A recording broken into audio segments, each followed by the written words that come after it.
எல்லாருக்கும் அஸ்லாம் அலைக்கும். 30 டேஸ் சீரீஸில் இது டே 4 ஆஃப் பல்கிங் சீரீஸ். வழக்கம் போல் மார்னிங்லேருந்து ஒரு போஸ்டிங் செக் பண்ணிவிட்டு இருங்க என்னை யாராவது புதுசாக பார்க்குறீங்கன்னா என்னை ஒரு ஃபாலோ பண்ணிக்கோங்க. மார்னிங் மீலை மெஷர் பண்ணி 3 இட்லி 3 பாயில்டு எக் ஃப்ரூட்ஸ் எடுத்து இன்றைக்கி ஃப்ரைடேயில் ப்ரே பண்ண போனோம். வழக்கம் போல் லேட் ஆகிடுச்சு. அப்புறம் வேகமாக போயிட்டு ப்ரே பண்ணிட்டேன். அதுக்கப்புறம் தான் ஒரு நிம்மதியே வந்துச்சு. அப்புறம் வீட்டுக்கு போயிட்டு ஆஃப்டர்நூன் மீலை ரைஸ் ஸ்வீட் பொட்டேட்டோ கேர்டு சாப்பிட்டுட்டு ஃபிஷ் ஆயில் ஒன்று எடுத்து வாயில் போட்டேன். A few moments later. ஜிம் போகிறதுக்கு முன்னாடி ப்ரீ ஒர்க் அவுட்டாக ஸ்வீட் பொட்டேட்டோ சாப்பிட்டு கிளம்பிட்டேன்.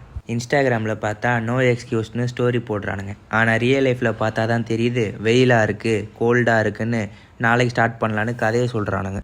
அப்படியே பேசிகிட்டே ஜிம்மு உள்ளே வந்துட்டேன். கண்ணாடி நண்பருக்கு ஒரு அட்டண்டன்ஸை போட்டாச்சு. ஜிம்மு உள்ளே போனால் பெரிய ஏமாற்றம் என்னென்னு பார்த்தா செம க்ரௌடு, வீடியோவே எடுக்க முடியல. அதே ஏமாற்றத்தோடு வீட்டுக்கு வந்துட்டு போஸ்ட் ஒர்க் அவுட்டாக 2 முட்டையை தூக்கி வாயில் போட்டு இன்றைக்கி அவ்வளோதான், கடையை சாத்தியாச்சு. இந்த மாதிரியான யூஸ்ஃபுல் கண்டென்ட்ஸ்க்கு என் ஐடியா ஃபாலோ பண்ணிக்கோங்க.